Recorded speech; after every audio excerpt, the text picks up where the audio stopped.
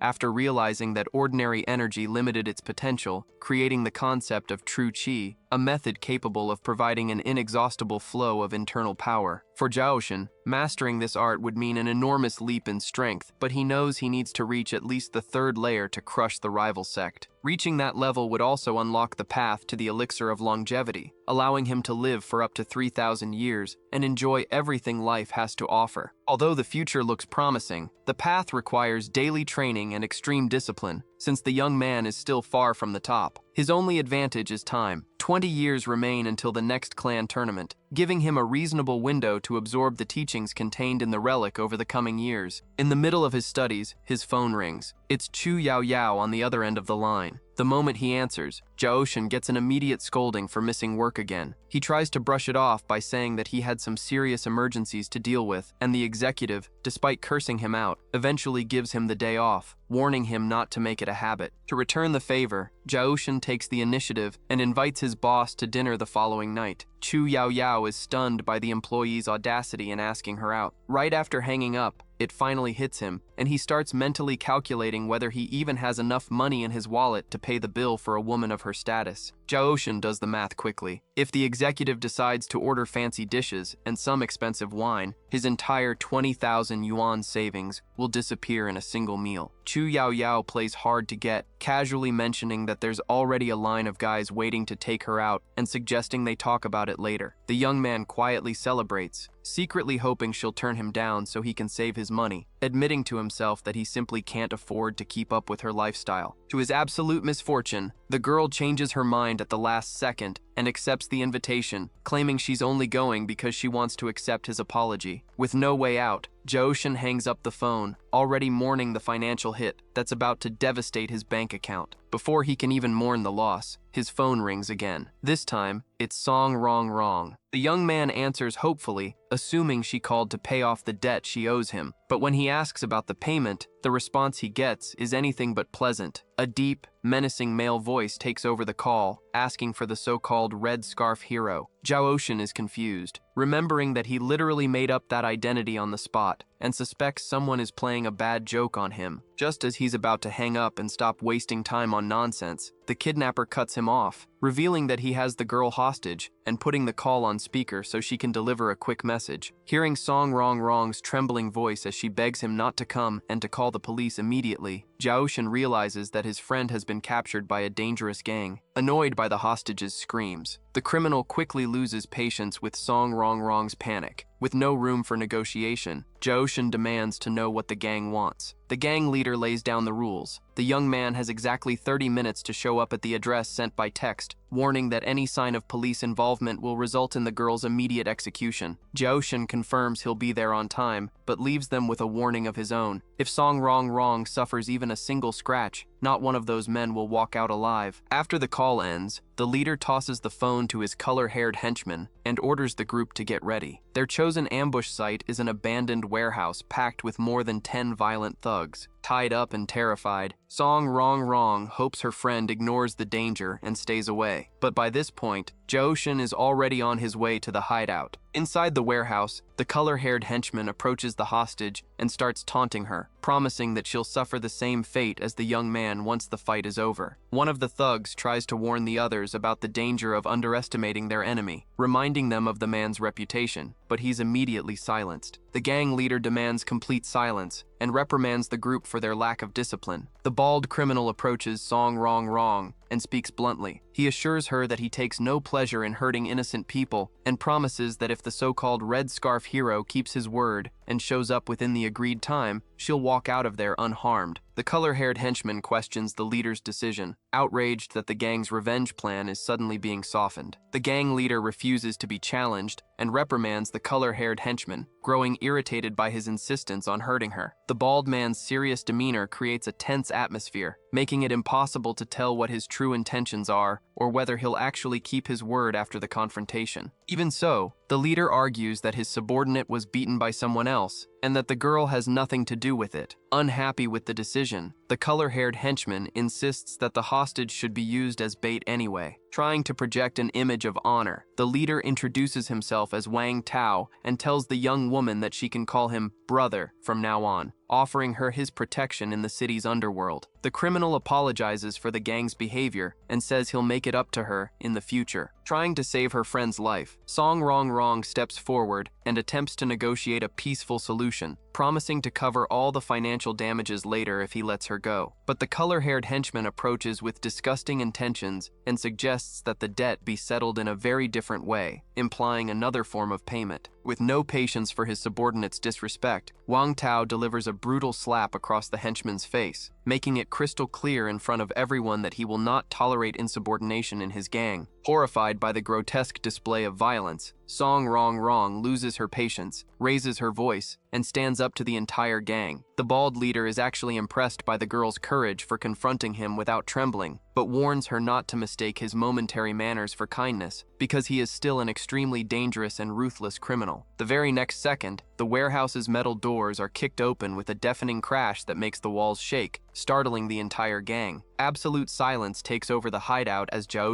emerges through the smoke at the entrance. Arriving well ahead of the deadline, the young man stares down the gang with an icy gaze, ready to crush anyone who gets in his way. The color-haired henchman recognizes the intruder instantly and freezes in terror, reliving the trauma of the humiliating beating he suffered weeks earlier. True to his word, Zhao shows up completely alone, without calling the police or bringing any backup. Seeing the unarmed young man standing against a gang loaded with knives and metal pipes, Song Rong Rong panics and desperately screams at him to run and save his own life. The gang leader immediately orders the girl to shut up, coldly warning that no one is walking out of there alive. Without wasting a second, 6 thugs armed to the teeth with knives and metal pipes charge at the young man as a group. Sitting casually in a chair at the back of the room, the leader praises Zhao courage for walking straight into their hideout, admitting that he respects the kid's guts, even though he considers the move unbelievably stupid. Zhao doesn't even blink at the threat. He returns the compliment with pure mockery, saying he knows exactly what he's capable of and advising the bald man to worry worry more about the lack of hair on his head than about other people's lives. The criminals are completely stunned by the young man's arrogance. The color-haired thug flies into a rage from the corner, unable to believe the nerve of this rival for standing up to them on their own turf. Ignoring the thug's chatter, Jaoshin turns towards Song Rong Rong and tells her to relax, assuring her that this rescue is on the house and that his cleanup services won't cost her a single penny. Looking around the room, he recognizes the faces of the idiots he had beaten up in the past and mocks the fact that he apparently left some serious brain damage behind, yet they still keep coming back for another beating. The color-haired henchman completely loses it and orders Jaoshin to shut up, swearing that he'll kill him with his own hands and that the only way he'll leave that warehouse is in a coffin. Completely ignoring the thug's tantrum, the young man turns his attention to Wang Tao and calmly asks if he was the one who dared to lay a hand on the girl. The bald boss dodges the question and tells the intruder to worry about saving his own skin before demanding answers from him. That evasive response is enough for Jaoshin to become absolutely certain that Wang Tao was responsible for the assault. Looking at the pathetic state of the criminals, the young man genuinely wonders how a gang this insignificant is even able to operate in the city. As far as he's concerned, comparing this second-rate gang to legendary organizations like the Yakuza or the Italian Mafia is a terrible joke. The color-haired thug starts freaking out when he sees how cold and composed the intruder remains, unable to understand how a guy with such an innocent-looking face can display so much confidence in the face of death. Losing patience with all the pointless talking, one of the thugs charges forward and swings a baseball bat with tremendous force. Jaoshin doesn't even bother dodging. He waits for the slow-moving weapon to come within range and delivers a perfectly precise kick straight to the man's neck, dropping the attacker instantly before the swing can even finish. The color-haired henchman watches the scene completely frozen in shock, terrified by the absurd and almost unreal speed of the move, which looks more like an action movie shot in slow motion. It's now painfully obvious to the entire gang that the young man is a professional fighter with monstrous skill. Realizing the scale of the threat, the leader loses his composure for the first time and orders the entire gang to rush the intruder at once, forcing his men to fight with everything they've got. The gang charges forward with bloodlust, surrounding Jaoshin from every direction and leaving him no room to escape. The color-haired henchman cheers from the back of the warehouse, certain that the young man is about to be torn apart and overwhelmed by the mob. But the intruder maintains complete control of the fight. Without putting in the slightest effort, he dodges the first attack and takes out two thugs with straight punches to the chest, sending both men flying several feet into the shelves. A third tries to grab him from behind like a coward, but Jaoshin responds with a devastating counterstrike straight to the man's stomach, knocking him unconscious instantly as he collapses and vomits bile. As the brawl continues, Jaoshin gets a running start and leaps over the final two attackers trying to surround him. In midair, the young man's speed becomes completely imperceptible to ordinary human eyes. He lands a devastating double kick that clears the area in one move, leaving the entire gang sprawled across the floor and groaning in pain within minutes, while he remains standing without a single scratch. Wang Tao watches the entire scene in complete shock, utterly unable to accept that one young man just destroyed his entire gang in a matter of minutes. Still tied up in the corner, Song Rong Rong widens her eyes, unable to believe how effortlessly he handled the attack. Watching his criminal companions get demolished, the color-haired henchman instantly loses all his tough guy attitude. He drops to his knees, crying and begging for his life like a complete coward, swearing that he'll never cross paths with Jaoshin again. Jaoshin looks at the thug with pure contempt, stunned by such pathetic cowardice. He leaves the sniveling man groveling on the floor and coldly warns him that they'll settle their score when the time is right, since he has a much bigger priority in front of him right now. Completely desperate, the thug keeps bowing and begging on the floor, trying to convince the intruder that the others led him astray and that he had nothing to do with the whole mess. Ignoring the public humiliation of his color-haired subordinate, Wang Tao speaks up and makes a point of praising Jaoshin's incredible strength, admitting that in all his years, he has never seen a fighter with abilities that monstrous. The young man responds with pure sarcasm to the bald boss's calm demeanor, figuring that the guy must be completely insane for not running for his life after watching his entire gang get flattened. Wang Tao confidently claims that his many years in the criminal underworld have taught him to remain calm, even in the worst situations. Knowing exactly how people in this line of work operate, Jaoshin already anticipates his opponent's next move and predicts that the bald man will pull a weapon at any second to turn the tables. And sure enough, the gang leader reaches for his waist, pulls out a pistol, and points the barrel directly at the young man man's face. The moment he sees the gun in the leader's hand, the cowardly color-haired thug switches sides yet again in a split second and starts screaming at Jaoshin to get on his knees and beg for mercy immediately. The subordinate's shameless and disloyal behavior even irritates Wang Tao, who punches the thug hard in the face to shut him up, threatening to blow his brains out if he makes another sound. Jaoshin stares at the gun pointed at him without showing the slightest hint of fear or nervousness. He examines the weapon from top to bottom and mocks the criminal, asking if the Glock 17 in his hand is loaded with homemade reloads and warning him that the barrel could explode right in the shooter's face. Wang Tao is impressed by the young man's audacity, but keeps the pistol firmly aimed at Jaoshin's forehead. The bald man asks whether the young man really believes his martial arts can stop a real bullet, offering him one final chance to admit his mistake and beg for forgiveness if he wants to leave the warehouse alive. Cold, calm, and incredibly cocky, Jaoshin stares down his opponent and tells the bald boss that the only reason he's still breathing is because Jaoshin has allowed it. The henchman sprawled on the floor can't understand why the young man is acting so arrogant with a gun pressed against his head, but Jaoshin makes it clear to everyone that Wang Tao is nothing but a coward with no guts to pull the trigger. With his pride wounded in front of his men, the gang leader immediately fires back, swearing that he won't hesitate to shoot. With the pistol pressed against his forehead, Jaoshin spots the exact opening in Wang Tao's movement and acts in the blink of an eye, disarming him with a clean, almost imperceptible maneuver. In a split second, the tables completely turn, and the gang leader finds himself staring down the barrel of his own gun, looking utterly devastated. Jaoshin weighs the gun in his hand and casually asks how much the man paid for it. When the bald man reveals that the weapon cost 50,000 yuan, the young man smacks the criminal in the head with the butt of the gun, outraged that someone would spend a fortune on such a cheap knockoff. He points out the crooked finish and poorly made markings on the metal, showing that the piece of junk wouldn't survive a single real shot. Frozen on the floor, the color-haired henchman drops to his knees, horrified by the public humiliation of his boss. To make matters worse, Jaoshin tries to pull back the slide, and the gun simply falls apart into several pieces in his hand, exposing just how clueless these criminals really are. Completely panicked after seeing his last ace in the hole destroyed, Wang Tao starts stammering out pathetic excuses and begging for his life. Jaoshin demands some real proof of remorse before deciding what to do with the criminal. In a desperate display of blind loyalty, the bald man pulls a pocket knife from his pocket and drives the blade straight into his own thigh without hesitation, then asks through a face twisted with pain whether that finally proves how sincere he is. Jaoshin remains completely unfazed by the pathetic display and bluntly warns him that the terror he inflicted on the girl is far more serious than a simple wound on the skin. Desperate to avoid ending up in a coffin, Wang Tao doesn't hesitate for a second. He plunges the pocket knife into his other thigh, repeating the bloody performance in an attempt to move the young man. Jaoshin simply mocks the man's complete lack of creativity, saying he still doesn't see a shred of sincerity in the pathetic act. With no legs left to stab, the gang leader breaks down crying and makes an emotional appeal, swearing that he has a wife and an elderly mother depending on him. He promises with everything he has that he'll never cross paths with the young man again, then turns towards Song Rong Rong and tearfully begs the doctor to intervene on his behalf. The bald man appeals to the young woman's common sense, reminding her that he treated her with respect and prevented things from getting worse while she was held captive in that filthy warehouse. Soft-hearted, Song Rong Rong steps in and asks Jaoshin to let the criminal off, believing that the wounds in his thighs were more than enough punishment to teach him a lesson. Jaoshin gives in to his client's request and decides to spare Wang Tao, extending the same mercy to the henchman who had been part of the gang's attack weeks earlier. The boss keeps stammering out his thanks, but the young man cuts him off and clears up the misunderstanding. When he asked for a real demonstration of sincerity, he never meant he wanted to see blood all over the floor. He wanted a hefty financial compensation for the stress, the taxi ride to the warehouse, and the family dinner he ended up missing. Extremely relieved to discover that the problem can be solved simply by opening his wallet, Wang Tao agrees to cover the damages on the spot and asks how much he owes. Shamelessly cheap, and without the slightest bit of embarrassment, Jaoshin demands the symbolic sum of 1 million yuan. The boss nearly has a heart attack when he hears the price, but quickly realizes that having his bank account emptied is still better than ending up in a coffin, promising to make the transfer the next morning. Once Song Rong Rong is freed from the ropes, she walks alongside Jaoshin as they leave the filthy warehouse behind. As the pair approaches the exit, Wang Tao limps over, dragging his injured legs, and hands the young man his business card, putting his entire underworld network at Jaoshin's disposal for any future emergency. Jaoshin slips the contact into his pocket and praises the criminal for being smart. To seal the deal, the bald man hands over the keys to his own imported sports car so the pair can leave comfortably, apologizing that he can't drive because of the holes in his legs. Jaoshin takes the wheel, floors the sports car, and immediately approves of its comfort and power, deciding that the bald man might just be the most reasonable guy in the entire city. In the passenger seat, Song Rong Rong sincerely thanks him for rescuing her, admitting that things would have ended terribly if he hadn't shown up at the warehouse. Cold, direct, and straight to the point, the young man tells her to relax and focus only on getting home safely. The young man makes a point of reminding her that she's a client of his organization and the daughter of an old friend, so protecting her was simply part of his professional responsibility. Song Rong Rong finds it amusing that he refused to charge her for the rescue, but Jaoshin explains that he already collected 1 million yuan from the gang leader, a sum he insists was fair compensation for the emotional distress he suffered, and absolutely not extortion. His answer leaves the girl completely flustered. She becomes embarrassed by just how protective and considerate the young man has been, but immediately tries to push away any romantic thoughts, reminding herself that his relationship with her father makes that kind of attraction impossible. Even while trying to hide it, the doctor can't take her eyes off her savior and praises his demeanor, saying he looks like the protagonist of an action movie and fights exactly like one of those legendary martial arts masters from the big screen. Jaoshin brushes off the compliment, downplaying what he did and saying he's just an ordinary guy doing what anyone else would have done in his place. Seeking to break the formal tone between them, Song Rong Rong suggests that he call her sis affectionately. Jaoshin immediately rejects the idea, saying he is already used to his own name and pointing out that their small age difference and his friendship with her father make that level of familiarity completely inappropriate. The young man's blunt response pours cold water on her hopes, and she immediately looks disappointed. When they reach their final destination, Jaoshin parks the imported car and insists on walking Song Rong Rong to the building's entrance, making sure there isn't any danger lurking in the darkness. Just as the young woman is about to walk through the gate, the man stops her to give her one final safety warning. Unable to hold it in anymore, Song Rong Rong admits that she feels a strange sense of distance whenever she talks to him. Jaoshin has absolutely no idea what she means, since he has never had the patience or the tact for hints and vague emotional conversations. The girl tries to spell it out for him, explaining that it feels like there's an invisible fortress built around him. On the outside, he shows care, protection, and concern, but the moment anyone tries to get emotionally close, he completely shuts down behind an impenetrable wall of coldness. The young man scratches the back of his head, caught off guard by how deep the conversation has gotten. He says that kind of reflection is way too complicated for someone who didn't even finish middle school, suggesting that the kidnapping left the doctor shaken and making her say nonsense. Before saying their final goodbye, Song Rong Rong admits that she always wished she'd had an older brother growing up and praises his driving skills, pointing out that his driving puts any professional driver to shame. Intrigued by the contradictions in the young man, she asks why someone with such extraordinary skills would settle for working on a company's cleaning crew. Jaoshin dodges the question without giving her an opening, claiming that he actually enjoys cleaning dirty places and that his current job suits his needs perfectly. Smart and observant, the doctor doesn't buy the flimsy excuse and confidently points out that his tired eyes and posture reveal the scars of a brutal past, emphasizing that both his body and mind are desperately crying out for some rest. Jaoshin treats all her concern like an overdramatic child throwing a tantrum and breaks the seriousness of the moment by joking about himself, reminding her that he doesn't even have a driver's license to be receiving so much praise. Without giving her any more room for pointless conversation, he gently pushes the girl through the entrance and tells her to go straight to bed and sleep off the shock. Song Rong Rong insists that he seriously think about what she said before turning around and heading upstairs. As she watches the sports car disappear into the darkness, the young woman keeps one certainty to herself. That man is carrying a burden of pain she could never begin to comprehend. Even while trying to ignore Song Rong Rong's words, Jaoshin has to admit that she saw straight through him. Bitter thoughts and memories from his past begin flooding his mind during the drive. Only then does he realize that the chill inside the car is coming from the wide-open sunroof. Looking up, he takes in the glow of the stars and the majesty of the moon, feeling a sense of peace he hasn't experienced in a very long time. He can barely remember the last time he stopped to admire the night sky or simply enjoy the little things in life. Since he'll soon be receiving a fortune from his deal with the gang, Jaoshin decides to stop at an ATM and withdraw some cash to celebrate and treat himself to a little luxury. As he puts the bills in his pocket, he notices a girl standing beside him, watching every move he makes. Jaoshin immediately becomes suspicious, thinking she might be planning to rob him. The girl looks far too young for a life of crime, with the appearance of an ordinary college student, making him wonder what could have driven someone like her down that path. Curious and not sensing the slightest hint of danger, he decides to wait and see what the supposed thief will do. The girl gathers her courage, steps forward, and stands directly in front of him. She doesn't look dangerous, but her obvious lack of experience reinforces Jaoshin's suspicion that this is her first attempt at robbery. Suddenly, without beating around the bush, the girl bluntly asks how much money he just withdrew and put in his pocket, leaving Jaoshin stunned by the audacity of the question. Jaoshin laughs at the girl's honesty and remarks that if she thinks that's a normal way to approach someone, then he must be the crazy one here. That's when the student comes right out with it and suggests offering him companionship services to make him happy. Understanding exactly what she means, the young man immediately backs off and picks up his pace, making it clear that he has absolutely no interest in that kind of arrangement and suggesting that she find another customer. The girl refuses to give up. Desperate for money, she runs after him and begs him to stop, trying to convince him that her offer is a bargain for just a few thousand. His rejection is immediate. The issue was never the price, but the fact that Jaoshin absolutely despises that kind of business. Overwhelmed by desperation, the college student breaks down crying in the middle of the street, begging him to help her and lowering her asking price to 20,000 coins. The amount makes Jaoshin's eyes widen. With that kind of money, he could afford plenty of options on the market. Seeing his reaction, the girl tries to prove her story by pulling out her college ID, revealing that she's a university student with no previous experience and is only resorting to this out of extreme desperation. Exhausted by the events of the day and with no patience left for drama, Jaoshin tells the girl to wake up, go home, and stay away from this kind of madness before it brings nothing but heartbreak to her mother. However, ignoring his warning, the girl makes an impulsive move and simply breaks into the hero's home. In tears, the college student breaks down and reveals that her mother is hospitalized in critical condition, leaving her with no other way to afford the treatment except by lowering her price to 15,000 coins. Through her tears, the girl shows just how desperate she is, clearly doing something completely against her own will. As Jaoshin looks at the young woman's tear-streaked face, a wave of bitter memories hits him. He immediately recognizes that look of helplessness, the same pain he once felt when extreme desperation stripped him of his dignity. Moved by her situation and realizing they can't have this conversation in the middle of the street, the young man makes a decision. He takes the student to the nearest hotel so they can discuss the matter in a private room. The young woman enters the room with hesitant steps and sits on the edge of the bed, curled up and visibly terrified of what she thinks is about to happen. A few minutes later, Jaoshin returns to the room carrying an envelope filled with the full amount in cash, the result of several trips to the ATM. Chilled by the cold night air, the young man ignores the tension in the room, walks over to the counter, and simply asks the girl to pour him a glass of warm water to warm himself up. The college student serves him the drink and asks him to tell her his name, wanting to know who she is dealing with. Jaoshin looks away and questions why she wants to know, saying that information has nothing to do with what they came there to do. Even after he brushes off the question, the girl stands her ground and insists, saying that knowing his identity is extremely important to her. Seeing the determination in her eyes, Jaoshin decides to give in just to see how she reacts. He reveals his name, his age, and openly admits that he works as a janitor at the company. The girl becomes confused and doubts what he says, unable to understand how an ordinary janitor could be carrying so much money. However, she soon realizes that a person's profession doesn't define their character. their values, and the way they carry themselves do. Jaoshin interrupts the student's thoughts and suggests that she take a warm shower to calm down. He makes it clear that the time is for her to clear her head and decide whether she really wants to go through with this. The girl walks toward the bathroom with her eyes fixed on the floor, deep in thought, convinced that this man is nothing like the people she has met before, and that there is something fundamentally different about the way he carries himself. Most of the men she has met throughout her life always looked at her with ulterior motives and lustful stares, something she had unfortunately grown accustomed to. However, Jaoshin's behavior was surprisingly respectful, even under such delicate circumstances. She begins wondering if the man might actually be there, simply to lend her a helping hand in a moment of absolute desperation. On the other hand, his story about being a janitor still doesn't add up, because it makes no sense for someone in that line of work to be carrying around such a large amount of money. Either way, those doubts have to take a back seat, since her absolute priority is honoring the agreement and saving her mother's life. When she leaves the bathroom wrapped only in a towel, the young woman announces that she's ready. The moment Jaoshin looks at her, another wave of bitter memories hits him. That cold, lifeless look in her eyes is exactly the same one he used to have years ago, making his chest tighten. Without saying a word, the young man pulls the bedsheet over and gently covers the student's shoulders. Thinking that the man has changed his mind and is going to leave without paying her anything, the girl panics and desperately begs him not to go, reminding him that without that money, she'll lose her only chance to save her mother. Jaoshin cuts off her panic and explains that he simply isn't in the mood for that, but assures her that he always keeps his promises and that she will receive every cent of the agreed amount. Jaoshin insists on understanding what is really going on before handing over the money, warning her that the payment depends on an honest explanation. The girl hesitates for a few seconds, swallowing hard and unsure where to begin. He makes it clear that he wants to know what drove a college student to make such an extreme decision, certain that there must be an enormous burden behind it. With no other options and desperately needing the money, the student finally gives in and reveals the truth. Her mother is hospitalized in critical condition and needs emergency surgery. If the money isn't deposited by the following morning, the medical team will suspend treatment, and the worst will happen. Shocked by her story, Jaoshin asks whether the 15,000 coins would cover the entire treatment. The girl shakes her head, indicating that the money is only a down payment to secure her mother's continued hospitalization. Jaoshin becomes furious at the girl's desperation, asking if she plans to keep selling herself on the streets until she manages to raise the full amount. With tears in her eyes and determination in her voice, the student insists that she would make any sacrifice, take any job, and destroy her own life if that were what it took to keep her mother alive. Seeing the girl's unwavering determination and love for her family, an idea suddenly comes to Jaoshin's mind, a definitive solution that could cover the hospital costs without forcing her to sacrifice her dignity. Jaoshin offers the girl 200,000 coins up front, covering 2 years of work in exchange for her serving as his personal cook whenever he needs her. He makes it clear that the money isn't a gift, but a formal loan that will have to be repaid in the future. The girl bursts into tears when she hears the offer, unable to believe how generous he is and feeling like she just hit the jackpot. Jaoshin refuses to play the saint and reminds her that he's hiring her services with no intention of paying an additional salary during that period, since the upfront payment covers the entire contract. Within a few minutes, the two of them agree on the terms and have the contract ready to sign, with a promise that the full amount will be transferred to the girl's account within 3 days. Curious, the student asks whether the money actually belongs to his wife, but Jaoshin immediately shuts down the pointless question and tells her to just sign without asking anything else. Without hesitation, the girl signs the document, knowing that this is her mother's only chance at survival. With the deal sealed, the young man lets out a relieved sigh, ready to leave and finally get some rest after such an exhausting day. Before walking out the door, he gives the student one last warning, telling her never to consider doing something this crazy again because her mother would be devastated if she ever found out. Worried about how late it is and noticing how exhausted her savior looks, the girl suggests that he spend the night there and get some proper rest. Jaoshin turns down the offer, refusing to sleep in the room and making it clear that he would rather go home. He says that he's a man, and if he accepted that kind of close proximity, he'd lose whatever little self-respect he has left. The young man says goodbye and leaves, leaving the student alone in the room. In the darkness, the girl breaks down in tears of relief and gratitude for having crossed paths with such an honorable man. On the way home, Jaoshin reflects on the commitment he just made, wondering whether he acted impulsively by becoming the financial protector of a girl he had met only a few hours earlier. His mind is filled with worries, keeping him from getting any real rest, and he spends the entire night awake, arriving at work the next morning completely exhausted. Despite his exhaustion, the young man's mood improves when he checks his bank account and sees a notification. Wang Tao has deposited 1.5 million coins. The gang leader not only paid the amount Jaoshin demanded, but also sent an extra 500,000 to secure the fighter's favor. Jaoshin approves of the bald man's cleverness and concludes that the criminal's connections in the city's underworld could still prove very useful in the future. As he approaches the elevator, the doors open and Jaoshin comes face to face with Lin Yumo, looking elegant and flawless in a pair of high heels. He jokes about the encounter, sarcastically commenting on the coincidence of them riding up to the executive floor together. The executive tries to keep her composure, pretending she hasn't noticed him and acting as though the janitor doesn't even deserve the right to speak to her. Not wanting to miss the opportunity to provoke her, Jaoshin brings up the compromising photo, reminding his boss that the file is still in his possession and could end up on the company forum at any moment. The insinuation makes Lin Yumo furious, unable to believe the nerve of this man. She warns him that if he dares leak the picture, he'll deeply regret it, calling him a bastard and a shameless jerk. Jaoshin isn't fazed in the slightest. Wanting to get under her skin, he steps closer with a mocking grin and tells her she hasn't seen anything yet, because he's actually much worse. A petty, shameless man with no morals who does whatever he wants. Lin Yumo is stunned by the janitor's sheer audacity. Seeing the executive at a loss for words, Jaoshin takes the opportunity to tease her again, suggesting that all this stress is really just her secret way of getting his attention because she's fallen for him. The girl practically boils with rage at the ridiculous idea of falling in love with a janitor and orders him to shut up, nearly losing her mind inside the elevator. The doors finally open on the executive floor, and the woman storms out, desperate to get away from him, and swearing that she'll make him pay dearly for every insult. From the corner, her sister witnessed the entire tense exchange and realizes that the young man really managed to hit a nerve and leave the executive absolutely furious. Moments later, her sister storms into Chu Yaoyao's office like a whirlwind to find out how the punishment of the janitor is going. But the vice president's main concern turns out to be something else. She wants to know why the young woman has been absent from work for the past few days and pressures her to reveal whether she has finally found a boyfriend. Lin Yumo denies being in a relationship, but lets it slip that she may be getting married soon, revealing that she has kept the whole situation hidden from her family all this time. The revelation brings up an old agreement. When they were children, their families arranged an engagement, and now the executive wants to settle the matter once and for all. Her sister immediately guesses that the man in question is Xiao Lei, remembering the years of headaches surrounding his name. Lin Yumo's father is determined to make the marriage happen, but the girl absolutely hates the idea of marrying him. To sabotage the arrangement in the past, the two sisters came up with an elaborate scheme. They hired a pregnant woman to storm into a meeting and accuse the man of being the father of her baby in front of his entire family and friends. Lin Yumo admits that the plan went too far, but Chu Yaoyao fiercely defends the strategy, insisting that the man is a complete scumbag and deserved the humiliation. Chu Yaoyao can't accept the fact that their father insists on pushing his own daughter into the arms of a womanizer like that. However, the old guard sees the fiancé in a completely different light. He's filthy rich, the direct heir to a massive corporate empire, and he maintains the image of a perfect gentleman with impeccable manners in high society. The young woman fires back that it's all just an act, and that she knows the suitor's true, ugly side. That's when the real reason for the rush finally comes to light. Their father is seriously ill, in the terminal stages of his condition, and, according to the doctors, has very little time left. Chu Yaoyao is shocked to learn how serious their father's condition is, understanding the old man's desperation to see his daughter settled, even though she considers forcing her into the marriage incredibly unfair. Caught in the middle of the dilemma, the vice president suddenly gets an idea that could change everything. Chu Yaoyao's idea is simple. Lin Yumo should show up in front of the family with a new boyfriend by her side. The president immediately realizes her sister is cooking up another crazy plan, but the girl insists it could work. Introducing an official boyfriend would put an end to the pressure surrounding the arranged marriage and give their sick father some peace of mind. Lin Yumo argues that, with her reputation as an ice-cold beauty, there's no way she could find a real boyfriend out of nowhere. Chu Yao Yao mocks her sister's naivety and reveals the trick. They just need to hire a fake boyfriend. The older sister thinks the idea is ridiculous and dangerous, convinced the whole act will fall apart in no time. Still suspicious, she eventually gives in and lets the vice president try to come up with a solution, while she focuses on catching up on the piles of work that have accumulated during her absence. Chu Yao Yao starts going through her contacts in her head, searching for the perfect candidate to play the part. As ridiculous as it sounds, Jaoshin's face keeps popping into her mind. The choice makes practical sense. Since he's just a janitor, the guy would probably take the job without much hesitation in exchange for a huge paycheck. She can't help but laugh imagining Lin Yumo's furious reaction when she finds out she'll have to pretend to be in love with the very man she hates most at the company. While the scheme is being planned in the executive office, Jaoshin's phone rings in the middle of his shift. It's the college student he rescued the night before. He answers calmly and asks if everything is okay, but the girl snaps at him, reminding him that he broke his promise and completely forgot about the dinner they had planned. Jaoshin tries to come up with a lame excuse, claiming he simply forgot, but the girl isn't buying it and demands that he come down to the company parking garage immediately to meet her. He curses his bad luck, thinking about how he spent money the night before only to end up losing the rest of his paycheck on lunch. A few minutes later, the young man arrives in the underground parking garage and immediately spots Chu Yao Yao's car, standing out with its flashy color among the rows of parked vehicles. The vice president is already waiting behind the wheel for their lunch date. As she thinks about where to go, she remembers how she got stuck with an outrageous bill at a fancy French restaurant last time and decides to change the plan. From the passenger seat, Jaoshin notices that she's way more nervous than usual and nowhere near her normally calm self. Without beating around the bush, he asks what's going on, telling her there's no point in trying to hide it. Chu Yao Yao gathers her courage and says she needs to ask him for a little favor in exchange for a generous financial reward. Jaoshin's eyes light up immediately, reminding her that extra money never hurts and that he's not afraid of a difficult job. But the girl starts stammering and freezes when it's time to explain the details. The idea of introducing a janitor as her own sister's boyfriend still sounds completely absurd, and if the plan goes wrong, Lin Yumo is going to tear her apart. Not understanding the mystery and seeing how embarrassed the girl is, Jaoshin finds the whole situation increasingly strange. When they reach their destination, the young man freezes for a moment when he sees the imposing facade of the place, but the vice president pulls him inside without hesitation. The inside of the restaurant screams pure luxury, famous for serving some of the most expensive and finest cuts of meat in the area. The pair immediately draws suspicious looks from the waitstaff. The young woman is stunning and elegant, while her companion is dressed like someone who wouldn't come close to being able to afford the bill. Chu Yao Yao asks what he thinks of the fancy place, and Jaoshin simply shrugs, coldly saying that to him, it's just an ordinary place to grab a bite. For Chu Yao Yao, this dinner meant something different, since she had never gone out to dinner alone with a man and wanted a setting worthy of the occasion. Without wasting any time, she called over the waiter and ordered 2 premium steaks, a fruit salad, and a bottle of fine French wine from one of the best vintages. The vice president's plan was to subtly get even with him for their argument at the hospital, knowing the price of the wine would leave him completely stunned. Completely unaware of the trap, Jaoshin jokes that the bottle probably costs only a few hundred coins and says he can easily cover the entire lunch since his janitor's paycheck will take care of it. Chu Yao Yao holds back a laugh, amused by the young man's cluelessness for thinking a bottle with a label like that could cost so little. In her mind, Jaoshin would walk out of the restaurant without a single coin left from the money he had recently gotten from her. When the waiter brings everything to the table, Jaoshin decides to confirm the bill and asks exactly how much the wine costs. When he hears that the bottle is 21,000 coins, the young man clicks his tongue and complains that a cheap 50-coin bottle from the local market tastes way better. Embarrassed by the scene, Chu Yao Yao quickly steps in and tells the waiter that her companion is only joking. Curious, the executive asks why he has such a problem with the wine, reminding him that it's world-renowned for its exceptional quality. To provoke him, she challenges the janitor to prove that he actually knows what he's talking about, instead of just making things up. Jaoshin keeps up the act, hiding the fact that his only experience with fine wine came years ago, when he was cleaning the private wine cellar of an old billionaire. Without showing the slightest hesitation, the young man describes the wine's notes of pineapple and violet with such precision that the vice president is left completely speechless. Jaoshin takes a sip from his glass and explains that, in a drink of that caliber, the jasmine notes are almost impossible to notice compared to the strong aroma of pineapple and violets. The young man's incredibly sharp sense of smell impresses his companion, as his senses are so refined that he can track someone through a crowd using nothing but their scent. Testing his abilities, Chu Yao Yao points toward an executive in the room and asks if he can identify who her sister is. The young man sniffs the air and immediately recognizes the perfume clinging to the woman's clothes, associating the fragrance with the same arrogant woman he had argued with in the elevator days earlier. The revelation leaves the vice president speechless. Without wasting any time, she demands to know what he did to make Lin Yumo so furious. Jaoshin downplays the argument, treating the whole thing like a silly misunderstanding, and explains the details about the compromising recording made in the executive office. Chu Yao Yao listens in shock, unable to believe the janitor actually had the nerve to stand up to her sister, and tells him he must have completely lost his mind. Satisfied with the feast, Jaoshin signals that it's time to wrap things up and tells the girl to head to the car first, saying he'll join her in a few minutes. Chu Yao Yao finds the separation strange, but the young man has a plan that takes her a moment to understand. He simply intends to dine and dash, leave the restaurant, and stick them with the outrageous bill. He assures her that he'll handle everything himself and tells his companion to relax. The vice president hesitates at first, questioning why he doesn't just use the money she gave him at the hospital to pay for the meal. Jaoshin justifies the scam by claiming that the expensive bottle served by the restaurant is nothing more than a cheap supermarket knockoff. Although the idea is questionable, the thought of breaking the rules sparks something inside the girl. Accustomed to living a strict and proper life since childhood, she finds the adventure strangely exciting, accepts the crazy plan, and tells him she'll wait for him in the driver's seat. Before making his escape, Jaoshin calls over the waiter and orders 2 more portions of meat to go. While waiting for them to be packed, the young man remembers an old piece of advice from his adoptive father about never letting an opportunity pass him by. Jaoshin cleans his plate, devours the 2 extra portions of meat without rushing, and finishes the feast completely satisfied. The moment he swallows the last bite, the waiter approaches with the payment machine in hand and politely asks if the customer is ready to settle the bill. Before the employee can even blink, the young man disappears from the table. The waiter panics, sets off the alarm, and yells for the restaurant's security guards to catch the dine and dasher. In the parking lot, Chu Yao Yao slams her foot on the accelerator, furious about how long the guy is taking and cursing his greed for risking everything over a free lunch. Suddenly, Jaoshin comes sprinting toward the car and jumps inside. The vice president floors it, taking advantage of the engine's power to disappear into the distance and leave the restaurant staff choking on their dust. Worried about being recognized, the girl trembles at the thought of the damage this stunt could do to her reputation and demands that the young man get out of the car immediately in an isolated area so no one will suspect them. Jaoshin asks her to at least drop him off downtown, but Chu Yao Yao refuses, reminding him of the fortune he made at the hospital and telling him to take a cab. Before driving away and leaving him on the roadside, the young woman warns him not to be late for work the next day, making it clear she won't keep letting his absences slide. Unbothered by her harsh attitude, Jaoshin assures her that paying for the ride wouldn't be a problem, but quickly realizes that finding a ride in that area is nearly impossible. Seeing that he'll have to fend for himself, the young man straightens up and decides to walk the rest of the way, using the long journey to clear his head and enjoy the fresh afternoon air. As he walks peacefully along the side of the road, an extremely bright light suddenly illuminates the darkness behind Jaoshin. The roar of an engine speeding toward him signals that a vehicle is approaching at high speed. The young man turns his head to face the danger, wondering if he's somehow managed to make another enemy already, but he doesn't even have time to react. The impact comes hard, sending his body flying through the air. To the fighter's own surprise, fate pulls off an unbelievable twist. The person behind the wheel is none other than Lin Yumo. Horrified by the accident, the executive slams on the brakes and jumps out of the car, her heart pounding as she rushes to help the victim. With the body of a true cultivation monster, Jaoshin doesn't suffer a single serious injury, finding it almost laughable that his biggest headache in life has turned out to be the driver who nearly sent him to the afterlife. The girl is trembling from head to toe, visibly shaken and completely unsure of what to do, made even worse by the fact that her phone has died from a lack of battery. Watching her panic while lying on the ground, Jooshin finds it amusing how slowly she reacts to an emergency she caused herself. That's when a light bulb goes off in the janitor's head. This is the perfect opportunity to fake a serious accident and squeeze another huge payout from his boss as compensation. Lin Yumo's breathing returns to normal when she realizes the injured man is alive and moving. However, as she approaches and gets a close look at his face, the woman's expression completely changes when she recognizes the obnoxious employee she hates so much. Overcome with guilt, the executive swallows her pride, apologizes for accidentally hitting him, and asks to borrow a phone so she can call for emergency medical help immediately. Taking advantage of his boss's panic, Jooshin reaches into his pocket, shows her the phone destroyed by the impact, and sarcastically asks if this was her revenge plan to get rid of him. His words hit the girl hard, causing her to forget their rivalry and become overwhelmed by guilt. Seeing the remorse in her eyes, the young man doubles down on the act. He starts groaning in pain, playing up his injuries, and lamenting a lifetime of suffering, loneliness, and lack of affection since his youth. His dramatic performance leaves Lin Yumo completely devastated, blaming herself from the bottom of her heart for ruining the young man's life. Even though she had no sympathy whatsoever for the janitor, Lin Yumo couldn't ignore the fact that he was still a human being lying there in front of her. Jooshin kept up the act, turning the drama up another notch and pretending he was on the verge of death, leaving the executive completely desperate and willing to grant the dying man any final wish just to ease her conscience. The young man's condition looked urgent and serious, but the moment the supposed dying man opened his mouth to ask for a large bank transfer directly into his account, the woman froze in suspicion. Jooshin stayed in character and justified the request in a weak voice, claiming he had spent his entire life in poverty and that his final wish before dying was to experience the taste of wealth for a few minutes, so he wouldn't be ashamed in front of his deceased parents in the afterlife. His dramatic story about growing up poor and protecting his family's honor hit the executive right where it hurt. Moved by the story and unable to bring herself to doubt him, Lin Yumo gave in and asked for his bank information so she could make the transfer immediately. The young man handed over his phone, showing her that all the information and his bank account were already open on the screen. As she handled the phone, all the businesswoman could think about was how greedy he must be and just how much poverty the man must have endured in the past if he was still thinking about money at the moment of his death. At that moment, a loud noise shattered the silence, and a group of rough-looking men appeared, walking toward them while loudly discussing rumors going around the area. The group had an intimidating presence and marched straight toward the executive. The man leading them stepped forward, ignored the victim lying on the ground, and introduced himself as Kan, the leader of the local biker gang. Lin Yumo was horrified by the newcomer's complete lack of compassion, unable to believe that someone could ignore a serious hit-and-run accident without even offering help. Lying on the asphalt, Jooshin watched from the corner of his eye, calculating the right moment to get back up, but he found it amusing that these pathetic-looking punks thought they could intimidate anyone. The gang leader mocked the woman for worrying about the injured man, saying the guy she hit was already a lost cause and that the executive should start worrying about her own fate. The biker ordered her to cooperate with the gang without putting up a fight, threatening that if she refused his orders, his men would testify against her in court and make sure she went down for the accident. Lin Yumo's night had turned into a complete nightmare. First a hit and run, and now blackmail from a bunch of thugs. Even cornered, the businesswoman steadied herself, tried to maintain her composure, and stared the men down, firing off a direct threat in an attempt to make the intimidators back off. Lin Yumo made it clear that if any of them dared lay a single finger on her, they would pay dearly for every word they had said. The gang leader, however, wasn't fazed by the warning and stepped closer with a mocking smile. In his mind, the girl's tough act was nothing but a bluff, and he arrogantly bragged that he was still being far too polite and patient with her. The provocation pushed the executive over the edge. Tired of the man's arrogance, Lin Yumo clenched her fist and threw a full-force punch straight into the thug's face. The hit caught the biker completely off guard, leaving him blinded by rage. Taking the attack as a direct insult to his dignity, he recovered from the blow and charged at her, determined to teach her a lesson. But the businesswoman didn't wait for him to attack. With a quick and precise move, she drove a brutal kick straight between the attacker's legs. The biker leader collapsed onto the asphalt with a high-pitched scream of pain. The loud cry even caught Jooshin's attention, and curious about the commotion, he turned his head from the ground to watch the fight unfold. Foaming at the mouth with rage on the asphalt, the gang leader cursed and ordered his men to grab the girl immediately. The group charged forward with crazed expressions and arrogant attitudes, completely ignoring the audacity of anyone who dared stand up to the Lin family in that city. Suddenly, the mention of the Lin family name made the entire gang freeze in their tracks. Learning that the executive belonged to one of the most powerful families in the region left the bikers stunned and even caught Jaoshin by surprise as he lay there. Lin Yumo tried to use the weight of her family name to intimidate them, but after catching his breath, the gang leader laughed mockingly. He revealed that his own family had powerful political connections, reminding her that wealthy businessmen always bow their heads when high-ranking government officials get involved. Lin Yumo couldn't understand how such a respectable and influential family could have produced an heir who was so ignorant and vulgar. Realizing how badly outnumbered she was and how serious the situation had become, the executive lowered her guard and apologized to Jaoshin for being unable to save him or even protect herself. Completely trapped by the circumstances and with no other way out, she simply closed her eyes and waited for the worst, hoping the nightmare would end as quickly as possible. The moment one of the bikers moved in to grab her, a shadow suddenly appeared in his path, and the man's face slammed violently into the sole of Jaoshin's boot. The young man couldn't keep pretending to lie on the ground while the situation spiraled out of control. Startled by the impact, the businesswoman suddenly opened her eyes and was completely stunned by what she saw. The man she had just hit with her car at full speed was standing upright, completely unharmed, fighting with unbelievable strength as if the accident had never happened. Jaoshin faces the gang and assures them that not a single one of them will lay a hand on her. Then he changes his tone and asks Lin Yumo who she is and where they are, acting as if he has completely lost his memory from the impact on the asphalt. The woman tries to remind him who they are and recounts their turbulent encounters over the past few weeks, stunned by the possibility that he has actually forgotten his own identity. The janitor keeps up the amnesia act flawlessly, arguing that she must be mistaken. He makes up a story on the spot, claiming he spent his entire life in isolation gathering medicinal herbs in the Wudang Mountains and had only just come down from the peak to explore the world. Pointing at the biker gang, the young man sarcastically asks whether those weirdly dressed men belong to some kind of demonic sect and declares that, since they attacked a defenseless woman, it is his duty to punish them in the name of justice. Lin Yumo listens to his speech with her eyes wide open, becoming more and more bewildered. With every word about honor and justice coming out of the janitor's mouth, the executive becomes convinced that the accident must have caused some serious brain damage. On the other side, one of the bikers nervously swallows and whispers to his boss, asking if the strange guy might be one of those hidden martial arts masters and whether they should back off for their own safety. Kan, blinded by rage, slaps the henchman across the ear, telling the idiot to snap back to reality and stop making up nonsense about some supposed threat. Ignoring the gang's whispers, Jaoshin turns to the executive and calmly assures her that she has nothing to worry about. In a solemn tone, he declares that during the Tang dynasty, scoundrels like them would never have been allowed to spread evil, and asks the woman to wait a few moments while he clears the path of these thugs. Lin Yumo hears the employee's polished, old-fashioned way of speaking and completely loses it, seriously wondering whether the guy actually died in the collision and had his body possessed by the soul of some ancient mystic. Tired of the whole charade, Kan loses the last of his patience and orders the bikers to charge and tear the guy apart. The entire gang attacks at once, but Jaoshin doesn't move an inch. He remains standing, radiating absolute confidence, and challenging the attackers to come at him one by one for a glorious battle. The first biker charges at full speed, throwing a heavy punch with complete confidence that he'll knock the weirdo down with the first hit. Jaoshin simply leans to the side, effortlessly dodging with his left hand before delivering a sharp counterattack that instantly fractures the poor guy's elbow. Without even giving him time to scream in pain, the young man follows up with a devastating combination of palm strikes and precise kicks to the chest, sending the man crashing to his knees before collapsing flat on his back on the pavement. Within just a few minutes, the scene turns into a complete massacre. Using overwhelming strength and incredibly fluid movements, Jaoshin clears the area and takes down nearly every member of the gang as if he were nothing more than swatting away flies. The few henchmen who manage to remain standing stumble backwards several steps, completely stunned and unable to process the monster they just unleashed. The scene looks like it came straight out of a big-budget martial arts movie. Realizing that resisting is completely pointless, one of the bikers drops to his knees on the pavement, begging for his life and swearing that he'll never make the same mistake again. Jaoshin watches him solemnly and declares that ordinary people aren't saints or sages, so it's only natural for them to make mistakes, and that sincere repentance always deserves forgiveness. But his mercy comes with a price. Using a secret cultivation technique, the young man manipulates a concentrated sample of a virus and sticks the yellowish substance directly onto the man's skin. Terrified by what happened to their companion, the gang's remaining survivors realize that the only way to walk away in one piece is to kneel and beg for mercy before this master. Zhao doesn't even bother listening to their pathetic apologies. With a mocking expression, he tells them they're all free to leave, as long as they take a few molecules of the virus he just spread among them as a parting gift. Completely unaware of how serious the plague they've just contracted is, the criminals hop onto their motorcycles and speed away, thinking they've gotten incredibly lucky to make it out alive. But the terrified looks on those idiots' faces make it obvious they have no idea what kind of nightmare is waiting for them. With the area cleared, Zhao asks why Lin Yumo didn't call the authorities instead of risking her life against those thugs. The executive tries to defend herself, but the young man simply shrugs and says that holding grudges against other people is a waste of time. Suspicious of his strange behavior, the executive nods and asks him to tell her his name, wanting to test whether he really lost his memory or if this is just another act. Staying in character until the very end, Zhao firmly replies that his master in the mountains named him Chen Pingdao, and that's what she should call him. Lin Yumo immediately fires back that his master must have been terribly mistaken, because everyone in the city knows him as Zhao. The young man continues playing dumb, complaining that she's incredibly ungrateful for calling the man who just risked his life to save her a liar. Having no patience left for his nonsense, the executive snaps and orders him to stop the act immediately, saying that even a child could see through the fake story. Realizing his disguise has been exposed, Zhao finally relaxes and admits that he was just trying to lighten the mood. Zhao laughs shamelessly and admits that he made up the whole time travel and amnesia story just to ease the tension. Lin Yumo immediately fires back, furious, asking whether trying to extort money from her bank account while pretending to be on his deathbed was also part of his little joke to calm her down. The executive completely loses it, glares at the young man with murderous intent, and grabs a heavy piece of wood lying on the pavement. She can't even put into words how much rage and panic she felt when she thought she'd just killed a man with her car. Seeing his boss armed and furious, Zhao tells her to calm down, reminds her that he has to wake up early the next day for work, and says it's probably best for him to leave. Enraged, the executive charges at him, ready to beat him to a pulp, but the young man decides it's not worth risking his life. He turns around and bolts into the night, knowing that facing the ice goddess in that state would be suicide. Abandoned on the roadside, the woman stands there in disbelief as she watches the employee disappear into the darkness, unable to understand why that guy always acts so crazy and unpredictable. On the way home, Zhao